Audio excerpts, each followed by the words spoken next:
pues a este discipulado de las enseñanzas sobre el reino. Y pues vamos a continuar. El viernes pasado comenzamos el capítulo 26 y hemos avanzado, ¿verdad? A partir de ese momento. Y ahorita vamos a entrar, hermanos, a Mateo 26, versículo 17. Y vamos a entrar, hermanos, a un tema muy importante, ¿verdad? Hace rato orábamos y decíamos que a partir de esta porción de la palabra, pues todo cristiano, ¿verdad? Todo creyente en todo el mundo celebra esta conmemoración sobre pues esta última cena del Señor Jesucristo.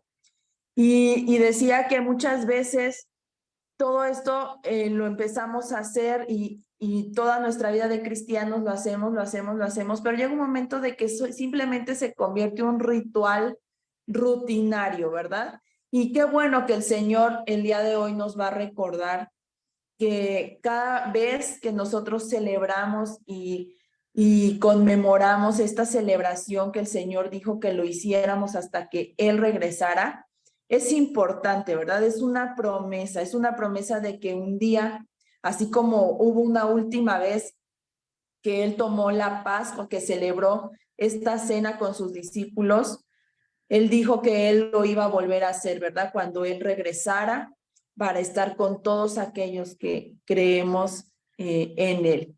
Y bueno, hermanos, me gustaría comenzar entonces esta porción de Mateo 26, versículo 17. Ajá. Voy a leerlo todo y ya voy haciendo algunos comentarios.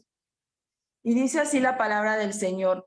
El primer día de la fiesta de los panes sin levadura, vinieron los discípulos a Jesús diciéndole, ¿dónde quieres que preparemos para que comas la Pascua? Y él dijo, id a la ciudad a cierto hombre y decidle, el maestro dice, mi tiempo está cerca, en tu casa celebraré la Pascua con mis discípulos. Y los discípulos hicieron como Jesús les mandó y prepararon la Pascua. Cuando llegó la noche se sentó a la mesa con los 12 y mientras comían dijo, de cierto les digo que uno de ustedes me va a entregar. Y entristecidos en gran manera comenzó cada uno de ellos a decirle, ¿soy yo, Señor? Entonces él respondiendo dijo, el que mete la mano conmigo en el plato, ese me va a entregar. A la verdad el Hijo del Hombre va según está escrito de él, mas hay de aquel hombre por quien el Hijo del Hombre es entregado. Bueno le fuera a ese hombre no haber nacido. Entonces respondiendo Judas, el que le entregaba, dijo, ¿soy yo, maestro? Le dijo, tú lo has dicho. Y bueno, hermanos, primero vemos este escenario, ¿verdad? Aquí Mateo comienza dándonos como, nos ubica o sea, en una fecha específica. Él dice que esto aconteció el primer día de la fiesta de los panes sin levadura. Y bueno, hermanos, en el calendario judío había muchas celebraciones religiosas, ajá, y muchas eran fiestas, ¿verdad? Que habían festejado durante muchísimos años porque así Dios las había estipulado que se celebrarían, ¿verdad? Pero en muchas maneras la fiesta de la Pascua estaba siempre como estrechamente relacionada con la fiesta de los panes sin levaduras. Y estas dos fiestas eran como una, y que se unían en una sola, era como una fiesta central del año judío. Ajá. Estas dos fiestas se combinaban para hacer una celebración de un total de 8 días y comenzaba con la Pascua. Ajá. Entonces, vemos aquí en Mateo 26 que estas dos festividades estaban muy relacionadas, muy cercas, incluso en cualquier judío pues sabía esto y la celebraba de esa forma, ¿verdad? Entonces, el comienzo de la fiesta de los panes sin levadura traía como consecuencia siempre la celebración de la Pascua. Y todo judío sabía que se celebraban como continuas, eran como juntas. Pero a pesar de que la fiesta de los panes sin levadura es una celebración que dura solo 7 días, pero como el primer día o el día anterior al inicio de la fiesta de los panes se celebra la Pascua, ¿verdad? La Pascua se celebraba siempre el día 14 del mes de Nisan. Y después de eso seguía la fiesta de los panes sin levadura, que era el día siguiente, y de ahí los 7 días siguientes. Ajá. Entonces, ambas fiestas conmemoraban la liberación de Israel de la esclavitud egipcia. La fiesta de los panes sin levadura fue llamada así porque recordemos que pues el pan que los israelitas tenían que llevar con ellos cuando salieron a toda prisa de Egipto era esta clase de pan, un pan sin levadura, que era lo contrario al pan de esa época. Todo pan contenía levadura, pero Dios había mandado que prepararan panes sin levadura, de manera que la levadura representaba que se tenían que despojar de todo ese paganismo que venían arrastrando de Egipto, que se tenían que despojar de todo eso que los contaminaba. Eso representaba la fiesta de los panes sin levaduras. Y bueno, la celebración de la Pascua, que esto se conmemoraba de cuando salió Israel de Egipto, que fueron librados del ángel de la muerte, marcando los umbrales de sus casas con la sangre de un cordero. Ajá. Entonces, la celebración de la Pascua comenzaba el día antes de la fiesta de los panes sin levadura.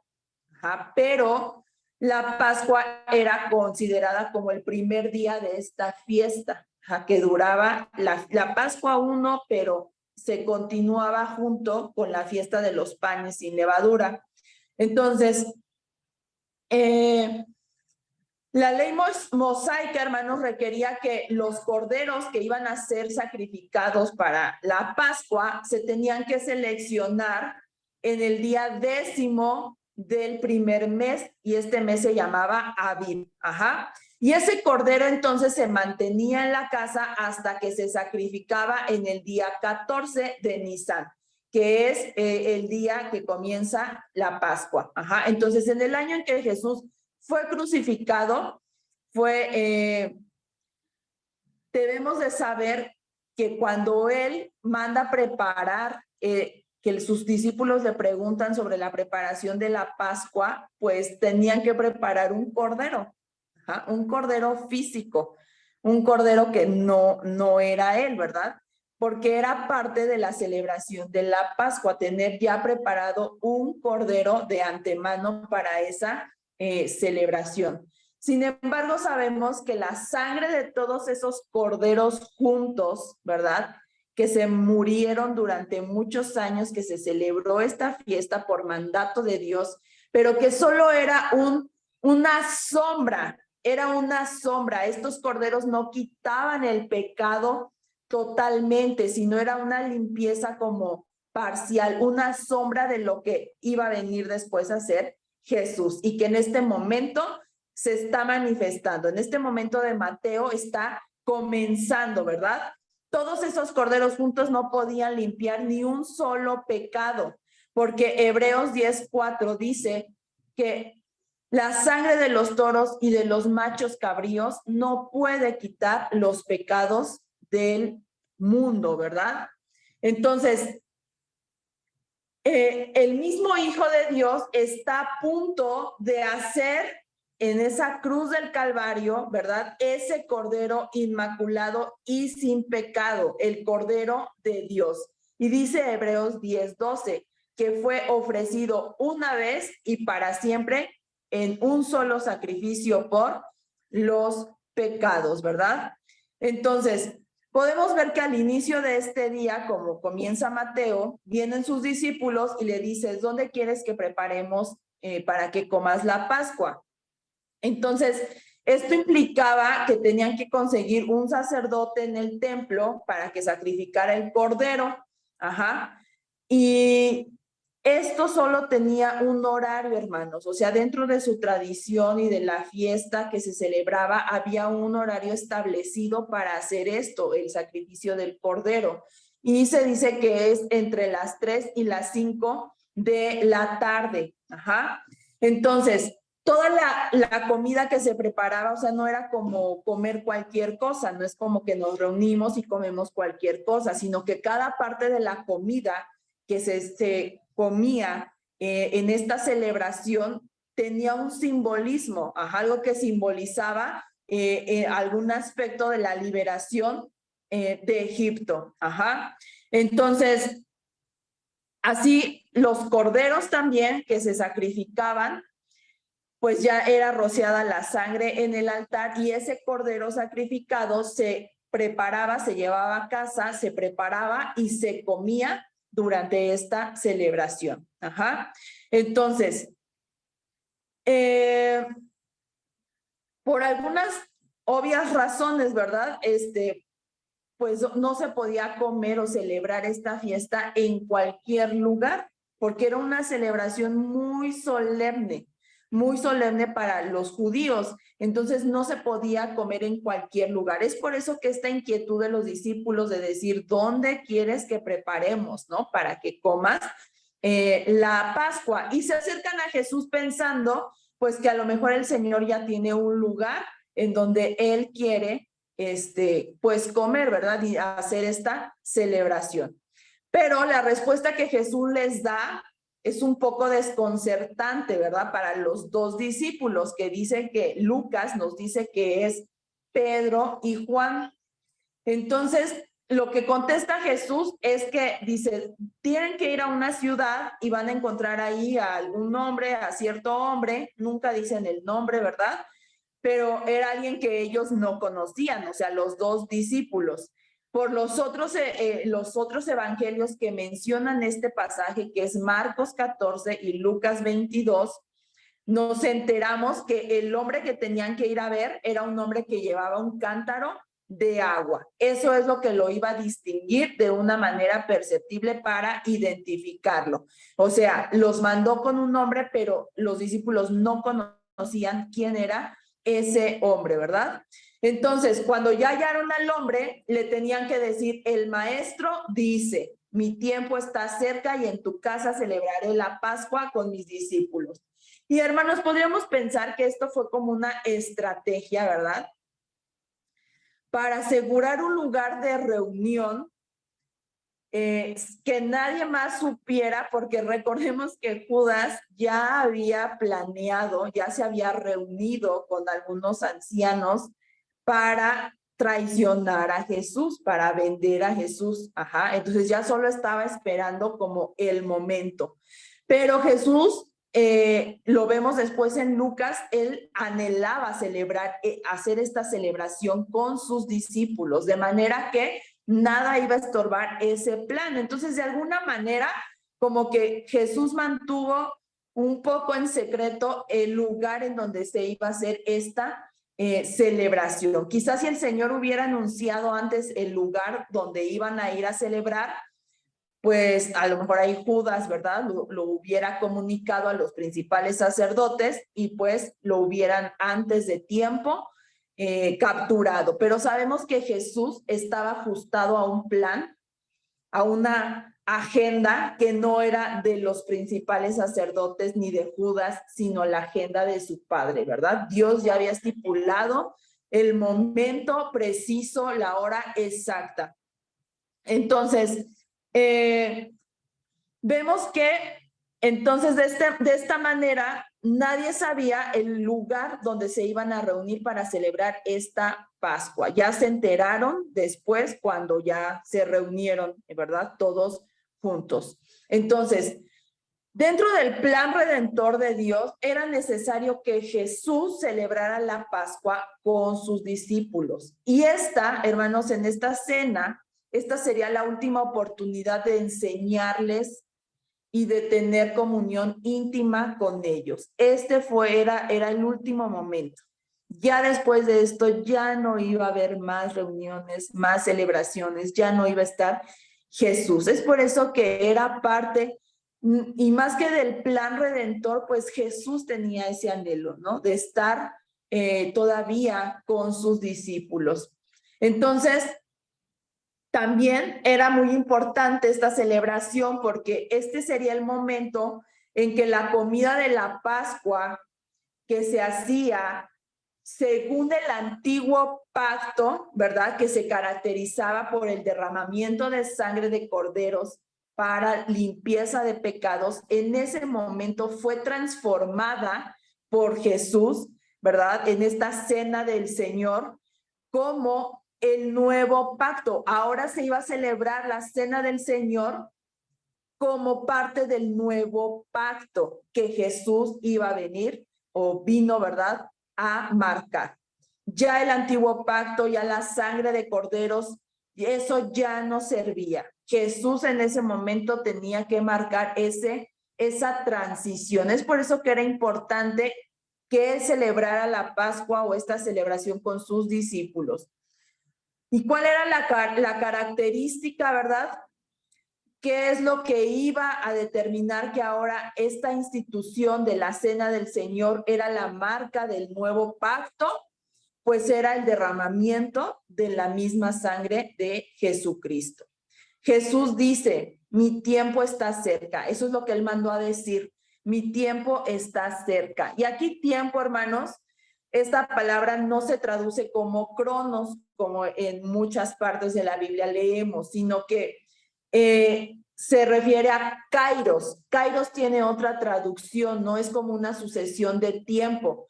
Kairos es un momento específico y se puede decir que es un momento que está predeterminado. Y ya estudiamos, ¿verdad?, antes que Dios ya había predeterminado cómo iban a suceder las cosas. Entonces aquí el cumplimiento, cuando él dice mi tiempo está cerca, está hablando del cumplimiento de los planes del Padre. Ajá. No es que fuera un cumplimiento según los planes de Judas ni de todos los que lo querían matar, sino el cumplimiento predeterminado del Padre, que él ya había desde mucho antes, él ya lo había estipulado cómo sería, en qué momento, en qué hora sería esto. Entonces, el tiempo de Jesús, el tiempo que dice mi tiempo está cerca, también lo sabía pues el Padre, ¿verdad? El momento divinamente señalado en que el Hijo se ofrecería como un sacrificio por los pecados del mundo, pues también lo sabía el Padre, porque el Padre ya se lo había señalado cómo sería y cuándo sería y en qué momento. Entonces, en esta Pascua particular que iba a celebrar, no podía dejar de llegar, no podía evitarse porque estaba debidamente ordenado y fijado. Entonces, esa última comida pondría en marcha pues esta definitiva e irreversible cuenta regresiva para la crucifixión, ¿verdad? Ya no había marcha atrás, ya no se podía detener el plan de Dios. Entonces, esta parte donde le dice, celebraré la Pascua, que Jesús mandó a decir, en tu casa celebraré la Pascua, se traduce como es un tiempo profético presente, o sea, utiliza la forma normal del tiempo presente para indicar el futuro como si ya hubiera llegado. Ajá. O sea, él cuando Jesús dijo, celebraré la Pascua, él estaba diciendo, es un hecho que va a suceder, ¿no? Casi ya lo estoy viviendo. Comprender de este modo esta declaración, hermanos, es apropiado porque el Señor se hallaba en una misión divina que estaba fijada y regida por una agenda divina, ¿verdad? Y ambas cosas, hermanos, tanto la misión como el tiempo estipulado eran cosas inalterables. Entonces, Jesús no solo tenía la orden de celebrar esa última Pascua por sí mismo, sino que debía celebrarla con sus discípulos. Entonces, el Señor declaró en Mateo 3:15 ese compromiso de guardar esta celebridad de la Pascua. Ajá. Él guardó la Pascua por la misma razón que él se bautizó, porque Mateo 3:15 dice, para que se cumpla toda justicia, no solo como judío, sino también como el propio Hijo de Dios. Le correspondía a Jesús obedecer todo mandamiento de la ley del Antiguo Testamento, y entre esas leyes estaban estas fiestas, estas festividades, ¿verdad? Que habían sido estipuladas por Dios hace muchísimo tiempo atrás. Al principio de su ministerio, Jesús dijo: no piensen que he venido a abrogar la ley o los profetas. No he venido para abrogar, sino para cumplir. Y eso lo vimos en Mateo 5. Entonces, guardar esta fiesta particular era especialmente importante para Jesús, porque según nos narra Lucas, en Lucas 22, el Señor le dijo a los discípulos: cuánto he deseado comer con ustedes esta Pascua antes que padezca. Entonces, Jesús no solo debía guardar esa última Pascua, ¿verdad?, de su ministerio terrenal, sino que debía hacerlo con sus discípulos. Entonces, dice que, ¿cuál fue la respuesta de los discípulos que mandó? Pues que hicieron como Jesús les dijo y prepararon la Pascua. En Juan dice que en Juan capítulo 18, hermanos, que después de la cena de la Pascua, Jesús y sus discípulos salieron de la ciudad y fueron al huerto del Getsemaní y en el monte de los Olivos. Y fue donde el Señor fue arrestado, ¿verdad? Y a partir de ahí, pues ya fue llevado ante el sumo sacerdote Anás y después a la casa de Caifás, que era el yerno de Anás, quien era el sumo sacerdote en ese momento, ¿verdad? Y después fue llevado Jesús ante Pilato. O sea, después de esta celebración, hermanos, comenzó lo que conocemos como la pasión, ¿verdad?, de Cristo. Entonces, Juan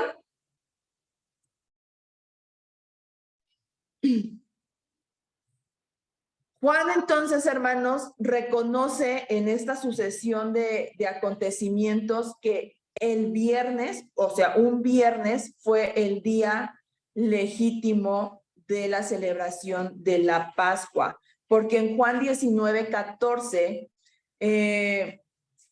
dice que cuando Pilato finalmente estuvo de acuerdo en la crucifixión de Jesús, era la preparación de la Pascua. Y en ese mismo versículo dice que era como la hora sexta, es decir, que era el mediodía del día viernes, ¿verdad?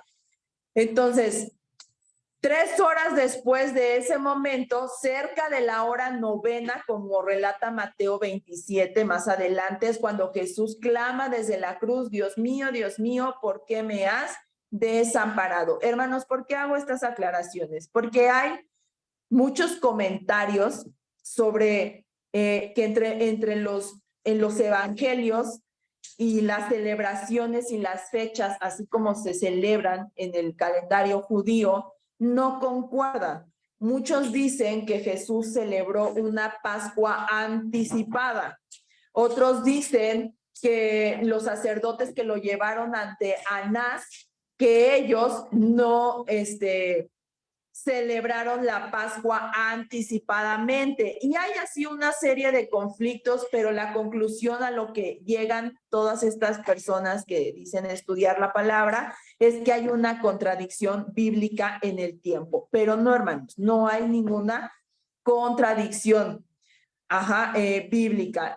La Pascua en la que ya cuando Jesús muere, o sea, era la fecha y el tiempo exacto, el momento exacto, donde se celebraba comúnmente la Pascua, que era donde ya se sacrificaba el cordero y todo. Jesús murió en ese momento, en ese lapso de tiempo. No murió antes, no murió después, porque era necesario, porque él era el cordero que iba a limpiar los pecados de todo el mundo. No hay, hermanos, contradicción. No hay ninguna contradicción. Por eso aclaro un poco sobre los temas y las horas. Porque, pues, por si en algún momento escuchan, no, eso no es cierto, o no, Jesús no la celebró, o etcétera. No, hermanos, no hay contradicción en la Biblia, y la Biblia es muy clara. Entonces dice que cuando llegó la noche se sentó a la mesa con los 12. Y mientras comían, ¿verdad? Y comer la Pascua implicaba una secuencia estrictamente definida, no era como llegar y hacer lo que tú quisieras o ponerte a platicar, no, era una fiesta solemne, o sea, había como todo un proceso para llevarlo a cabo. Ajá. Entonces dice, bueno, leyendo un poco, dice que primero se servía una copa inicial de vino, pero era vino mezclado con agua. Siempre se mezclaba con agua en esta celebración para diluir el vino y para que no hubiera embriaguez y entonces no se profanara pues esta festividad, porque ya lo dije, era una festividad muy solemne. Y entonces, en esta primera copa, después había una acción de gracias a Dios. Después había un lavado ceremonial de manos, que precedía a la parte principal de la cena. Y podemos ver, hermanos, en Juan, en otro de los evangelios, que sí ocurre cuando Jesús lava los pies a sus discípulos. Fue parte de esta ceremonia, de este lavado ceremonial. ¿Y qué significaba? Pues significaba la necesidad de limpieza moral y de limpieza espiritual, de santidad del corazón. Entonces, ¿qué se estaba celebrando? ¿Por qué era necesario? Porque se estaba celebrando la liberación que Dios había hecho de la esclavitud espiritual al pecado, mientras se recordaba la liberación de la esclavitud física de Egipto. Es por eso que se hacía esta parte del lavado, porque era importante llegar a la mesa estando limpios. Después había una tercera parte de la cena de Pascua, de esta celebración, y dice que debía comerse hierbas amargas como símbolo de la amarga esclavitud que debieron soportar en Egipto, pues los antepasados del pueblo judío. Estas hierbas y trozos de pan sin levadura se sumergían en era un alimento que se creaba, mezclaban frutas y nueces molidas, y ahí sumergían en esa, se llama charoset, esta mezcla, y ahí sumergían el pan y lo comían. Una cuarta parte de esta cena consistía en consumir una segunda copa de vino rebajada con agua. Entonces, cuando el jefe de familia, que en este caso, en esta cena, era Jesús, Jesús representaba a ese jefe de familia, tomaba esa segunda copa y en ese momento explicaba el significado de la Pascua. Y después de eso se procedía a cantar un himno que se dice que son del Salmo del 113 al 118. Y entonces en ese momento se empezaba a cantar estos himnos, que era recitar salmos, y luego de cantar entonces procedían a comer el cordero asado. Y entonces el jefe de familia volvía a lavarse las manos y partía trozos de pan sin levadura, el pan que se comiera sin levadura, y lo pasaba para todos entonces comer del cordero, ¿verdad? Entonces, en medio de esta celebración, hermanos, donde ya están comenzando, ¿verdad? A comer, bueno, es la celebración, Jesús dice: de cierto os digo que uno de ustedes me va a entregar. Y entonces en ese momento, ese ambiente que a lo mejor era de festividad, dice que se entristecieron, se entristecieron en gran manera. Y entonces comenzó cada uno de los 12 a decirle: soy yo, Señor. Y entonces él decía: el que mete la mano conmigo en el plato, ese me va a entregar. A la verdad el Hijo del Hombre va, según está escrito de él, mas hay de aquel hombre por quien el Hijo del Hombre es entregado. Bueno le fuera a ese hombre no haber nacido. Y entonces vemos, hermanos, que en este ambiente de celebración muy bonito, ¿no? Que todo mundo pues esperaba esta fiesta porque era importante para ellos. Vemos esta declaración de Jesús y inunda, ¿verdad? Todo el ambiente como de un ambiente así como, pues feo, ¿no? Y todos se llenan de gran tristeza. Esta palabra, hermanos, entregar, paradidomi se usaba a menudo en la entrega de un prisionero a una cárcel o a un castigo. Y varias veces Jesús había mencionado que él iba a morir, ¿verdad? Que ya su muerte estaba próxima. Pero esa fue la primera vez que mencionó que iba a ser traicionado. Él muchas veces había dicho voy a morir, pero ese momento fue la primera vez que dijo, uno de los que está aquí conmigo me va a traicionar. Y entonces esto fue muy doloroso para los discípulos de oír, y más de los propios labios de Jesús, ¿verdad? Que el traidor sería uno de ellos.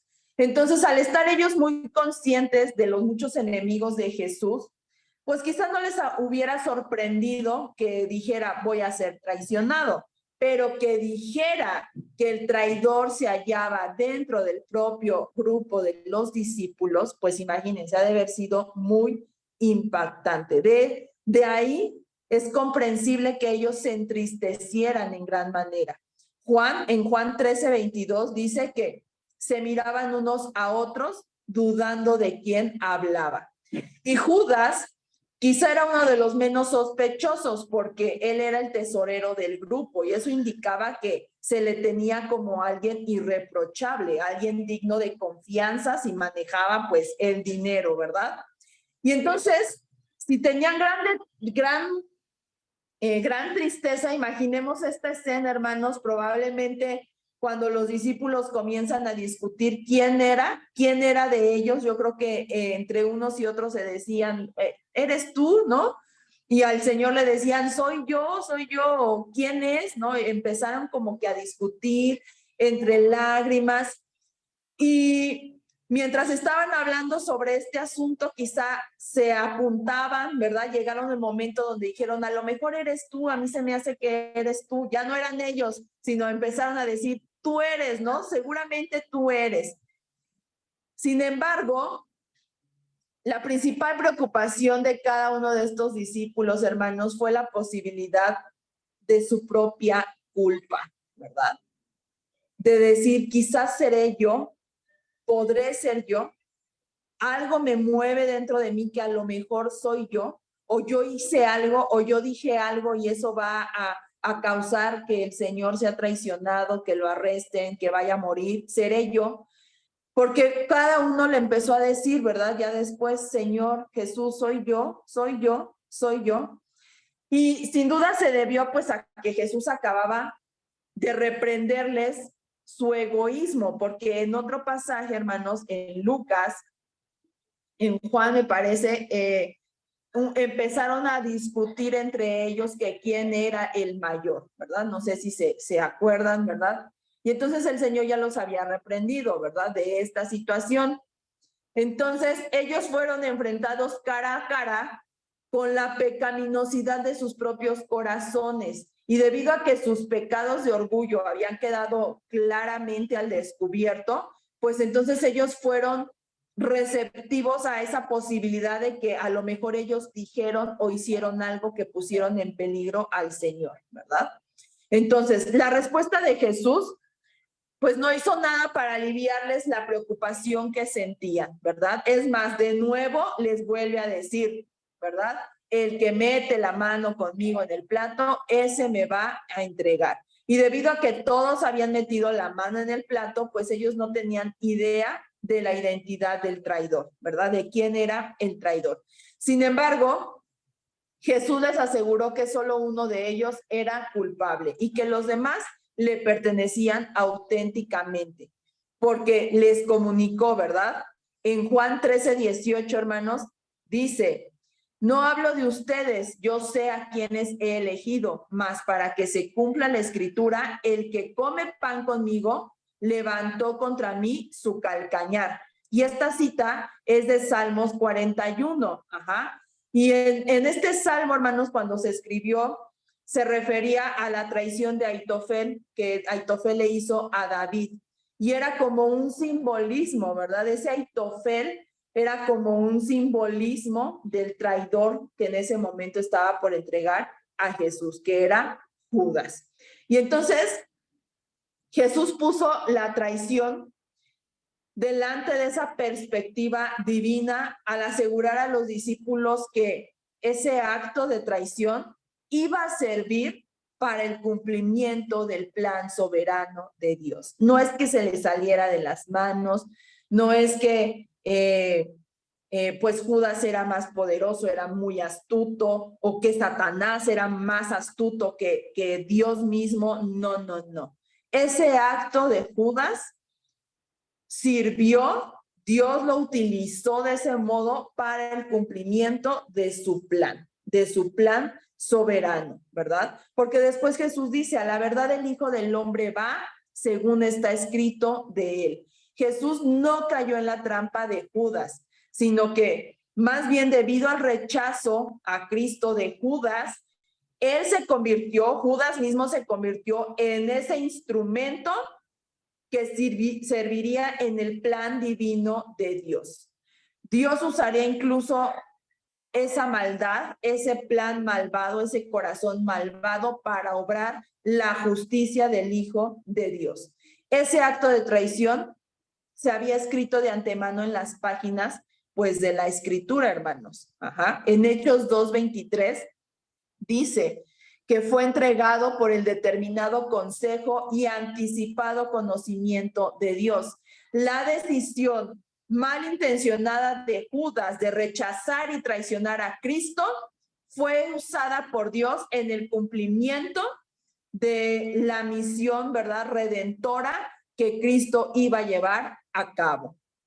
Un hombre impío, un hombre malvado, pero en las manos de un Dios que es santo y que es soberano, fue utilizado para lograr un propósito que es santo, ¿verdad? Que es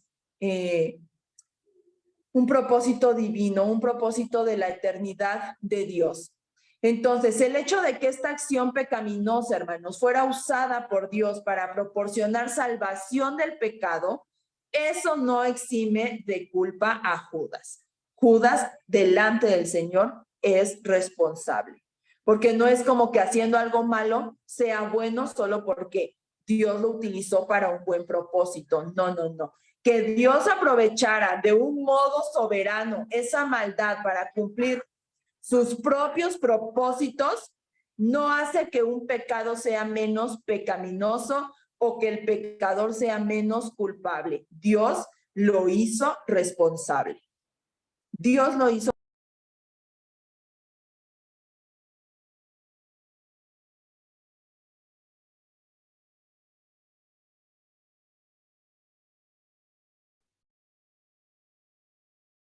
Se me salió, hermanos, la conexión. Perdón. ¿Se transmitió hasta donde me quedé, hermanos, o dónde me quedé, si me pueden decir? Sí, sí terminaste, Yacita. Ok. Entonces, esta sugerencia, hermanos, Judas no fue un santo, o sea, no fue como un santo involuntario, o sea, él quería ser malo, pero le salió bueno. No, no, no, no.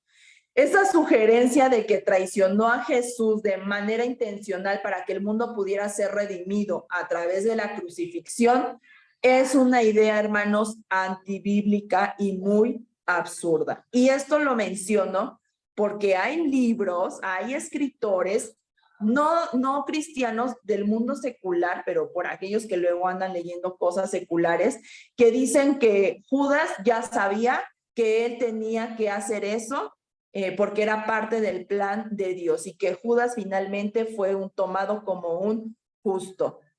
Y eso no es así. Eso no es una verdad bíblica. Por eso, hermanos, lo menciono. Se me hace importante mencionar esto, ¿verdad? Él era un ladrón consumado. Era un mercenario desilusionado de su maestro y era un egoísta y pronto vendería a su maestro y amigo por 30 piezas de plata, ¿verdad? Entonces el Señor dejó en claro que el destino de Judas era la condenación. Sí, Dios utilizó esa traición, esa maldad y cumplió la profecía, sí, pero Jesús dijo, ay de aquel hombre por quien el Hijo del Hombre es entregado.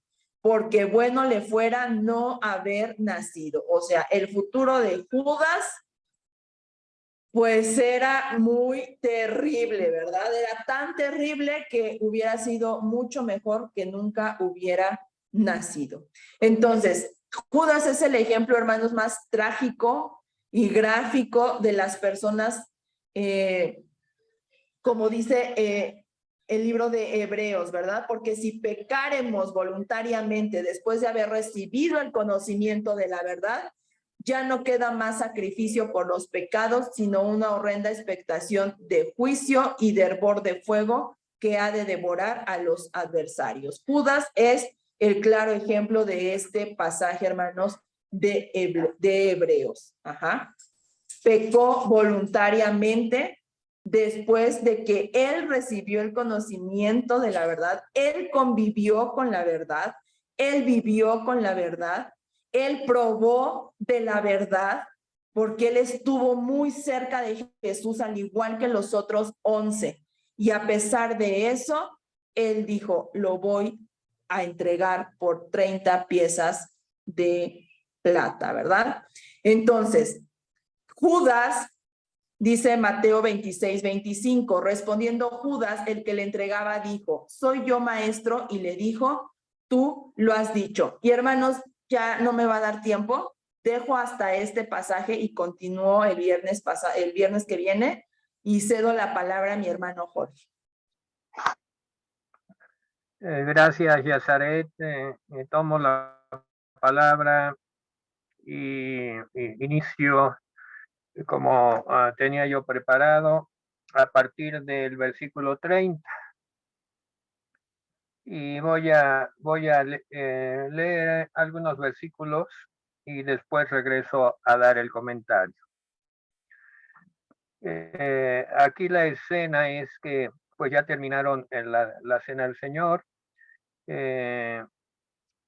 Esto queda pendiente, que lo comente Yazaret en el próximo ocasión que sea el discipulado. Pero yo tomo el versículo 30 que marca la escena que dice, cuando hubieron cantado el himno, salieron al monte de los olivos.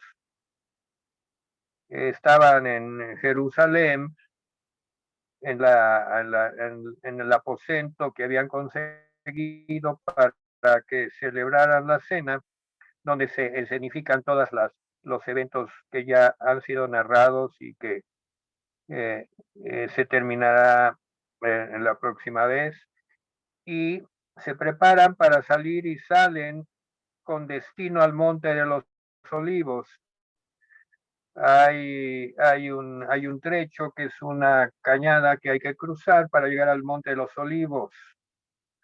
Me impacta mucho porque también dice que en otra traducción de Dios habla hoy, dice, después de cantar los salmos, se fueron al monte de los olivos. Y yo pues aprovecho el momento espiritualmente hablando de ese grupo donde ya no estaba Judas y que Jesús toma a los 11 discípulos y se dirigen al Monte de los Olivos, pero antes cantan los salmos. Y ya Yazaret mencionó cuáles eran los salmos que cantaban y yo estoy de acuerdo. Y quiero leer el Salmo 116. Pues así me lo puso el Señor. Dice el Salmo 116 y en el espíritu nos remitimos a ese momento en el cual cantaron este salmo Jesús y sus discípulos. Dice, amo a Jehová, pues ha oído mi voz y mis súplicas, porque ha inclinado a mí su oído, por tanto le invocaré en todos mis días. Me rodearon ligaduras de muerte, me encontraron las angustias del Seol, angustia y dolor había yo hallado. Entonces invoqué el nombre de Jehová diciendo, oh Jehová, libra ahora mi alma. Clemente es Jehová y justo, sí, misericordioso es nuestro Dios. Jehová guarda a los sencillos. Estaba yo postrado y me salvó. Vuelve, oh alma mía, a tu reposo, porque Jehová te ha hecho bien. Pues tú has librado mi alma de la muerte, mis ojos de lágrimas y mis pies de resbalar. Andaré delante de Jehová en la tierra de los vivientes. Creí, por tanto hablé, estando afligido en gran manera. Y dije en mi apresuramiento, todo hombre es mentiroso. ¿Qué pagaré a Jehová por todos sus beneficios para conmigo? Tomaré la copa de la salvación e invocaré el nombre de Jehová. Ahora pagaré mis votos a Jehová delante de todo su pueblo. Estimada es a los ojos de Jehová la muerte de sus santos. Oh Jehová, ciertamente yo soy tu siervo tuyo soy, hijo de tu sierva. Tú has roto mis prisiones. Te ofreceré sacrificio de alabanza. Invocaré el nombre de Jehová. A Jehová pagaré ahora mis votos delante de todo su pueblo, en los atrios de la casa de Jehová, en medio de ti, oh Jerusalén. Aleluya. Pues ciertamente quizás cantaron este salmo y coincide en muchas cosas con lo que iba a suceder y lo que estaba sucediendo en ese momento. Dice, después de cantar los salmos, se fueron al monte de los olivos. Y ya el siguiente versículo ya es, se puede decir, allá en el monte de los olivos, en una reunión muy especial que tienen ahí. Era ya de noche. Las tinieblas se cernían sobre pues el monte de los olivos, una pesadez, indudablemente. Y después vamos a entender por qué había esa pesadez. Jesús les dijo, esta es la versión Dios habla hoy, Jesús les dijo, todos ustedes van a perder su fe en mí esta noche. La versión Reina Valera es, todos vosotros os escandalizaréis de mí esta noche. Pero vean cómo la versión Dios habla hoy es como más el sentir de lo que estaba sucediendo. Todos ustedes van a perder su fe en mí esta noche. Así lo dicen las escrituras. Porque escrito está, mataré al pastor y las ovejas se dispersarán. Dice la Reina Valera, heriré al pastor y las ovejas del rebaño serán dispersadas. Aquí yo me detengo para hacer varios comentarios.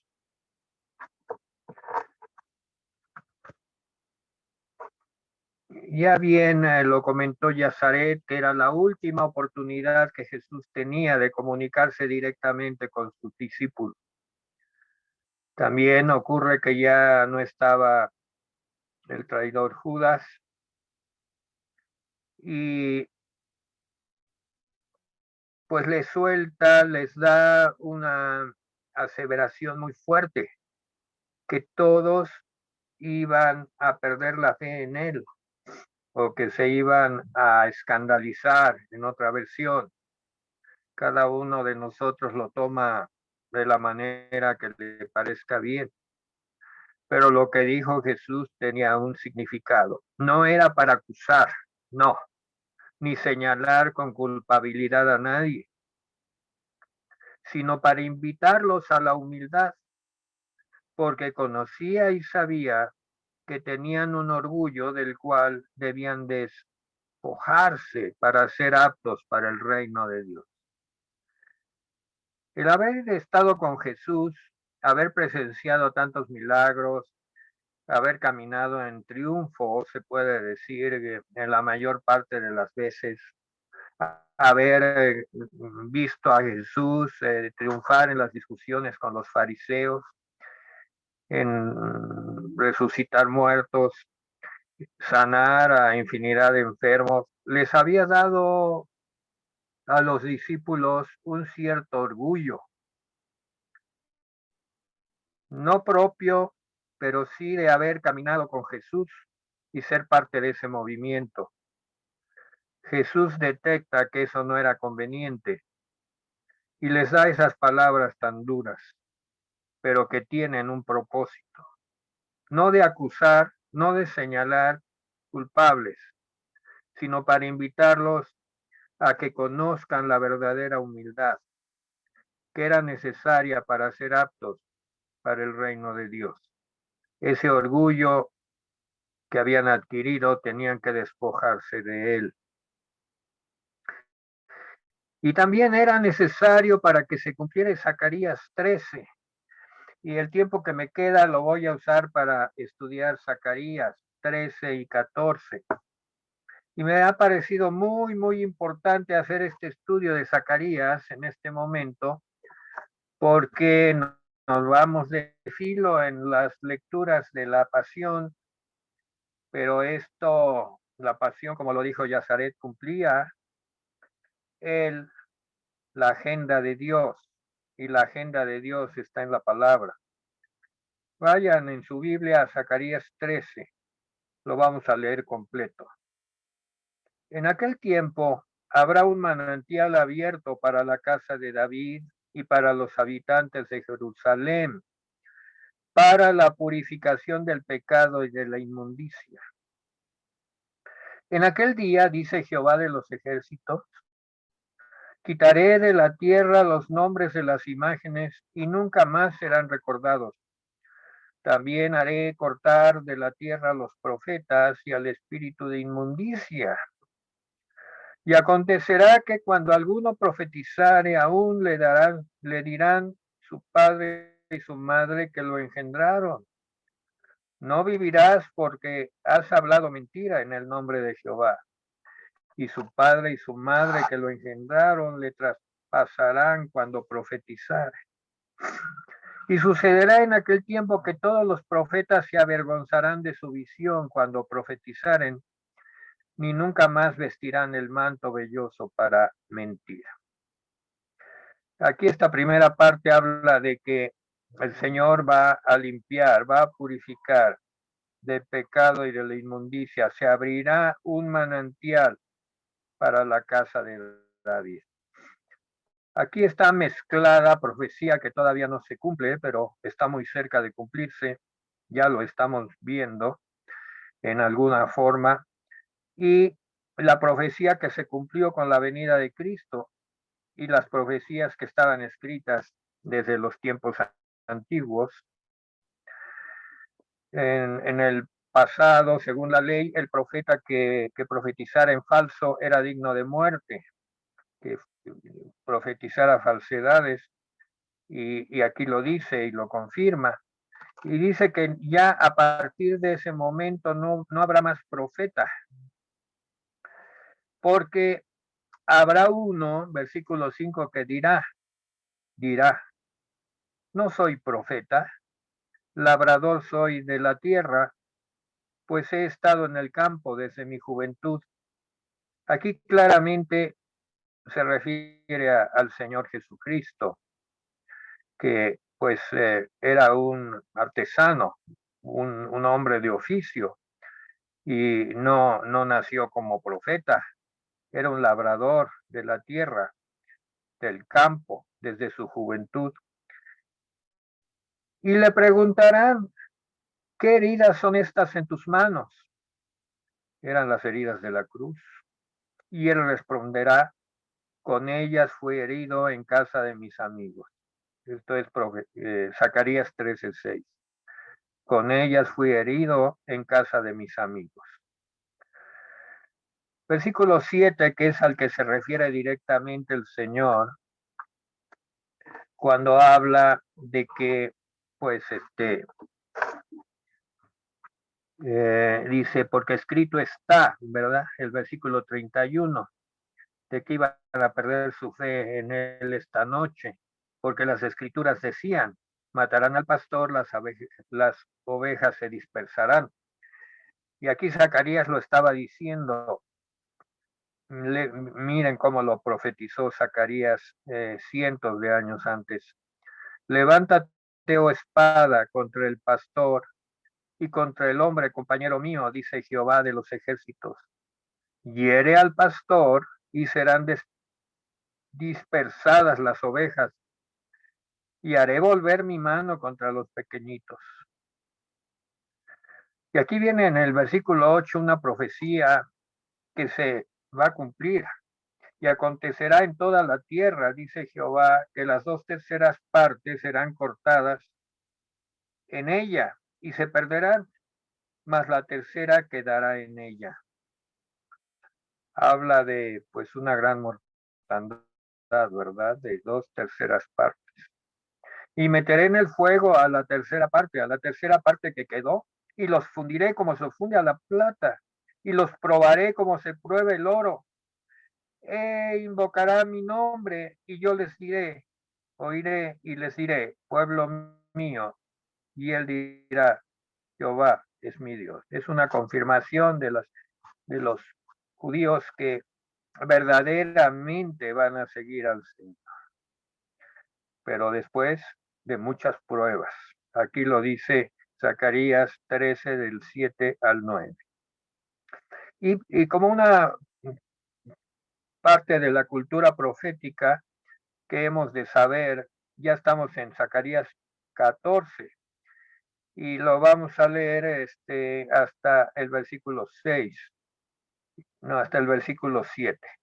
Dice, he aquí el día de Jehová viene. Zacarías 14 del 1 al 7 es una definición de lo que se llama el día de Jehová. ¿Cuándo es el día de Jehová, el día del Señor? Sí, todos lo hemos oído, pero no sabemos bien cuándo es el día de Jehová, el día del Señor. Dice, aquí el día de Jehová viene y en medio de ti serán repartidos tus despojos.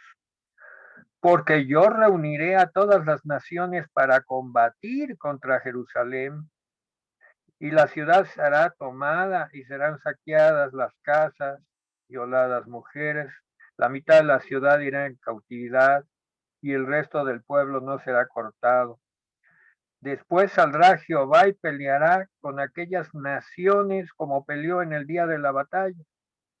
Y se afirmarán sus pies en aquel día sobre el monte de los olivos, donde estaban, exactamente donde estaban parados, que está enfrente de Jerusalén al oriente, y el monte de los olivos se partirá por en medio hacia el oriente y hacia el occidente, haciendo un valle muy grande. Y la mitad del monte se apartará hacia el norte y la otra mitad hacia el sur. Y huiréis al valle de los montes, porque el valle de los montes llegará hasta Sal. Huiréis de la manera que huisteis por causa del terremoto en los días de Usías. Y vendrá Jehová mi Dios y con él todos los santos. Y acontecerá que en ese día no habrá luz clara ni oscura. Será un día el cual es conocido como el día de Jehová. No será ni día ni noche, pero sucederá que al caer la tarde habrá luz. Acontecerá que aquel día saldrán de Jerusalén aguas vivas hacia el mar oriental y la otra mitad hacia el mar occidental, en verano y en invierno. Y Jehová será rey sobre toda la tierra. Es cuando ya empieza el reinado del Señor Jesucristo. En aquel día Jehová será uno y uno su nombre. Vean cómo la profecía es clara en Zacarías y pues fue el mismo Jesucristo el que citó a Zacarías. Por eso, en atención a ser coherentes con lo que la palabra nos va marcando, pues nos vamos a estudiar los pasajes que es pertinente que conozcamos. Sacaremos algunas conclusiones antes de terminar. Pedro, pues, cuando responde ante esta cuestión de que el Señor les dice que, pues, se iban a escandalizar o que iban a perder la fe en él esa noche, Pedro inmediatamente le dijo, aunque todos se escandalicen, aunque todos pierdan su fe, yo no la perderé. Pedro ignora los retos que vendrán y que él no está preparado para llevarlos. Jesús lo sabía, sabía qué retos iban a venir, de qué magnitud, y si sus discípulos estaban preparados, si no lo estaban. Porque hay algo muy importante, no podemos perseverar en la fe sin la ayuda de Jesús y el poder y la intercesión del Espíritu Santo. Pedro se animaba a decir que él iba a ser fiel hasta la muerte con sus propias fuerzas y fracasó casi desde el principio. Y también los demás fracasaron, aunque no lo dijeron, pero pues todos se retiraron y dejaron solo al Señor. Por lo tanto, hay que ser siempre humildes y reconocer que necesitamos la gracia de Dios y caminar en humildad y no en orgullo. Dejo nada más abierta el capítulo que vamos a retomar el viernes, que retomemos el discipulado, que me parece que va a ser dentro de no 8 días, sino en 15 días. Dejo abierto esta parte que dice, con oración se prepara la cruz, con oración. Anticipo que debemos orar antes de hacer la obra de Dios. Es el ejemplo de Jesús. Él oró en el huerto de Getsemaní, ahí en el monte de los olivos. Oró antes de hacer la obra. Y debemos orar al cumplir la obra. Jesús ora con intensidad. Llama a Pedro, a Jacobo y a Juan para que lo apoye. Pero la opresión sobre él era intensa. También la que se cierne sobre los discípulos los vence. Esto es un tipo del sueño que les vino, por lo cual son reprendidos una vez por el Señor. Se habla de una copa que Jesús había de tomar. Y pues dejamos para ese momento de el próximo viernes, que ya quedamos que es dentro de 2 semanas, pues hablar de esta copa y de qué se trataba esta copa y cuál es el trasfondo de la copa que Jesús había de tomar. Vamos a despedirnos con oración porque pues hemos hecho la obra de Dios, y así como oramos al empezar el discipulado, vamos a orar dándole gracias a Dios al terminar el discipulado. Señor, Dios Todopoderoso, te agradecemos porque pues con las fuerzas y la sabiduría que tú nos has dado, hemos cumplido el propósito de dar la palabra en este viernes, Señor. En estos pasajes tan hermosos, complicados y complejos algunos, pero llenos de sabiduría, llenos de amor, porque todo tiene como propósito cumplir la voluntad del Padre. Y Jesús nos está enseñando paso a paso a cumplir la voluntad de Dios con amor, pero con firmeza, superando los obstáculos, porque hay oposición. La oposición no se ha ido todavía. Ahí está, para que seamos fuertes, seamos discípulos probados, como se prueba la plata, así como dice Zacarías. Te damos gracias por tu palabra, Señor, que nos ha entusiasmado, que nos ha animado, que nos lleva de la mano, porque tenemos una comunión con el Padre, con el Hijo, con el Espíritu Santo y con el cuerpo de Cristo, y con aquellos que están llamados a agregarse al cuerpo de Cristo a los cuales les pedimos encarecidamente que tomen su decisión ya. Ya no hay tiempo de dudas y de incertidumbre. Jesús murió en la cruz por ti y por mí, siempre y cuando tú aceptes en tu corazón ese precioso sacrificio y reconozcas y te arrepientes de tus pecados. En esta hora hazlo, porque esa es la oportunidad. Así como Jesús habló estas palabras en la última oportunidad que tuvo, las sigue dando a toda la humanidad para que se arrepientan, y sigan el camino de la cruz con Jesús. Gracias, Señor, por esta noche. Gracias porque nos has sostenido. Gracias porque nos has animado y nos llevas de la mano, porque nos das fortaleza. Necesitamos de ti, del Espíritu Santo, la dirección del Padre. Amén. Pues nos despedimos esta noche conscientes de que el Señor está con nosotros. Muchas Y gracias, desde pastor. Gracias, pastor. Gracias. Gracias, bendiciones a todos. Dios les bendiga. Gracias, Bendiciones. Yacita. Dios lo bendiga.